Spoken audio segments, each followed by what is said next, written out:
How's it going, everyone? It is I, Anime Outlet, and this is part 2 of What If Deku was the legendary Super Saiyan. And now, before we begin, I would just like to ask you all to please put your what if suggestions and questions for me down the comment section below.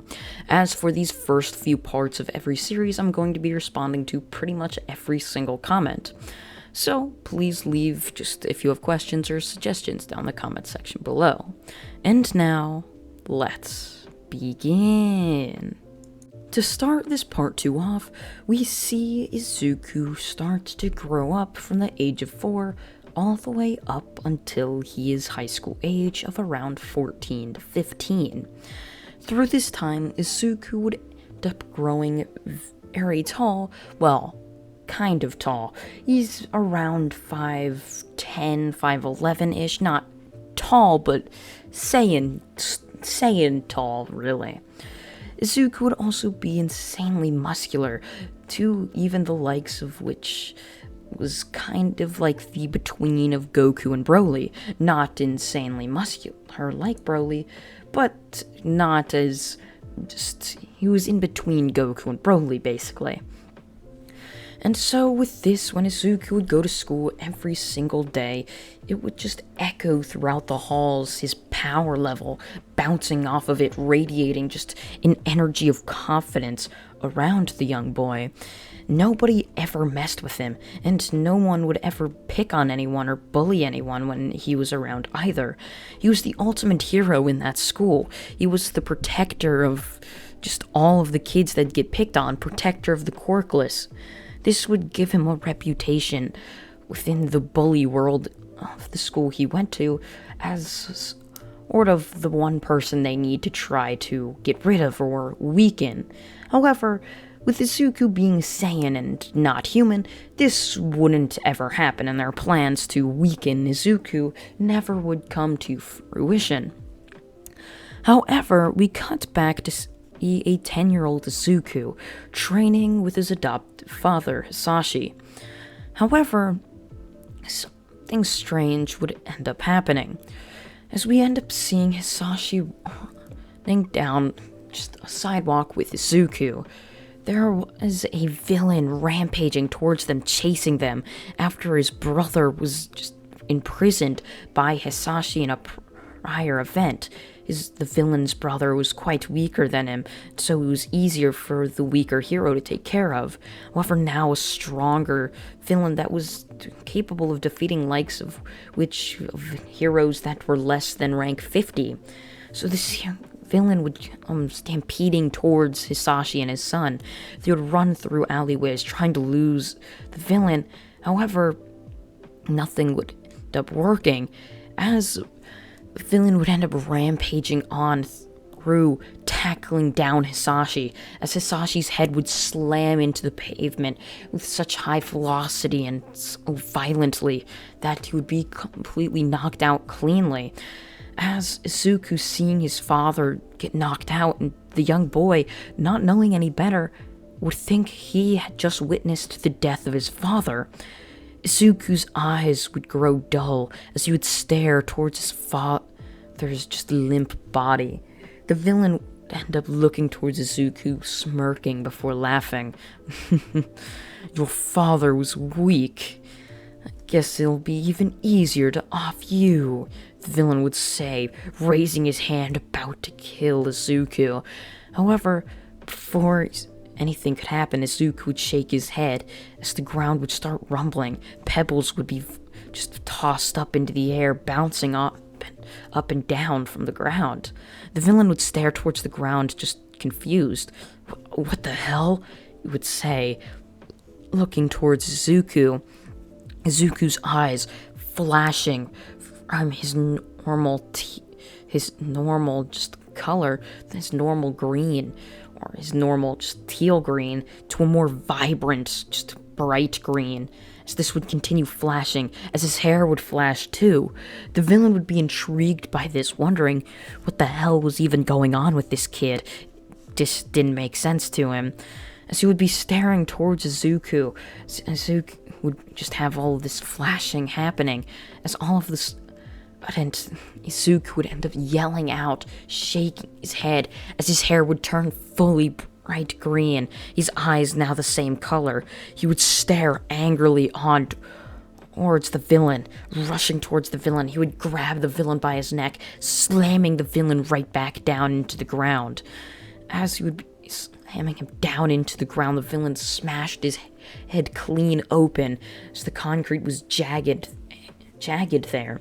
Izuku would then throw him up into the air, creating a ki blast before tossing it right into the villain, as it would end up going right into the villain's chest, quickly expanding before exploding, as the villain's guts would rain down onto the young child. Izuku, having just would end up falling down back into his normal form, as he would collapse to the floor, sleeping. He had never used ki before. He had only really just trained his body, as he had never really known what his quirk was. Izuku would end up waking up in a hospital bed with his father right by his side. His father would stare at him for a moment before they would end up getting up, completely speechless, walking out of the hospital, where they would end up walking back to their house. Izuku could sense something was wrong. His father wasn't usually this quiet, and the entire scenario just seemed off. His father was never like this, and he could just tell. Once they would get home, the person now that wasn't really acting like his father would stare on before him, standing in front of him. Well, that was quite an interesting thing. His father would say in a completely different voice.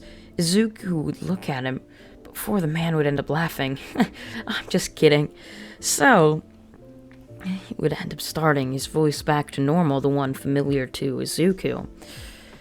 Yeah, about all that, I have some explaining to do, and would end up saying, as we cut back to remember when he slammed his head down onto the ground, a lock of memories had exploded into the man's mind, as this was no ordinary man. This was Goku of Universe 7.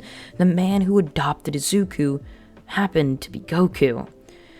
As you see, Goku happened to be just in Universe 1 at the time, fighting with Broly. They were growing around different universes, just experimenting in different gravitational zones, and fighting. However, one fight got a little too carried away, and boom, both Broly and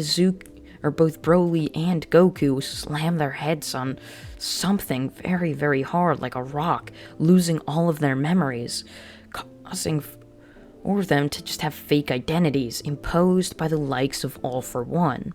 As All For One was staring at this fight, memorized by just how powerful these two figures were, he would be staring at them completely just in utter shock, knowing that their power far outleveled his.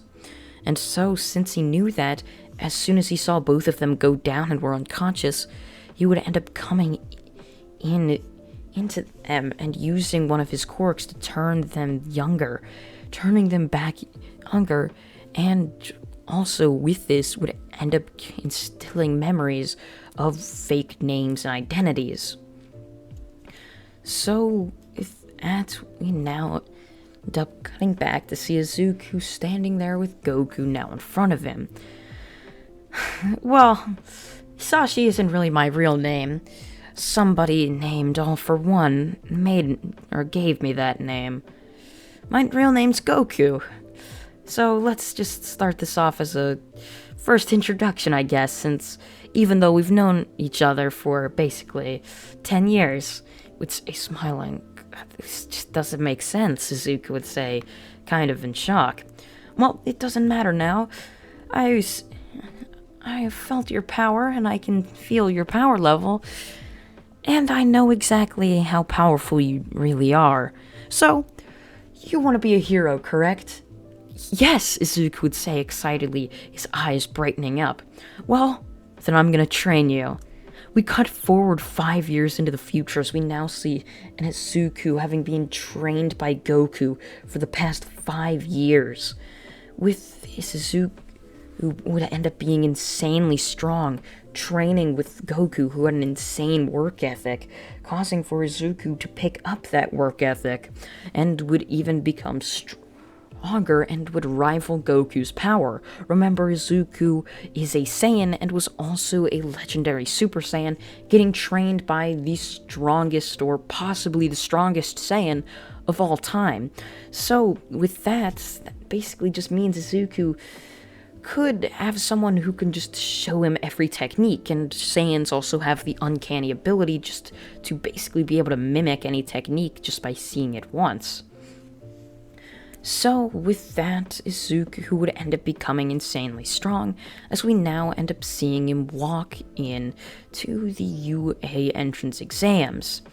He would end up walking in as he would almost fail the written exam. See, Izuku, why, yes, smart, he kind of maybe have gotten pulled out of school a little bit more than he should have because of his father. Well, yes, Izuku was smart, of course. Goku remembers the importance of having to be a smart fighter. Izuku had to be taken out of school for training, of course. You can't become the savior of the universe if you don't train every day, and for at least 3 hours a day with that, so Izuku being pulled out of school wouldn't help his academics. So with him barely passing the entrance exam, Izuku would end up stretching around before it would be time for the E-Hero exam. Smiling, Izuku wearing an orange key custom made that Goku had made for him by some random clother that could make clothes.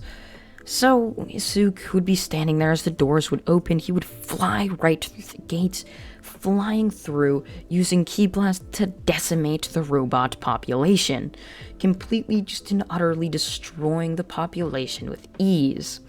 As Izuku destroy all of them so easily, as he would end up feeling just the ground shake. He would feel that everyone had basically just turned towards a certain direction, so Izuku instinctively would turn towards that direction as well.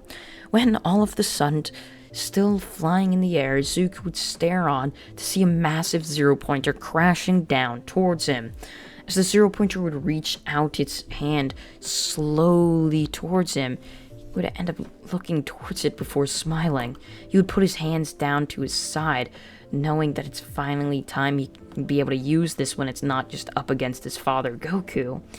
He would say out the words of Kamehameha before releasing that massive Ki Blast, decimating the zero-pointer, completely vaporizing it.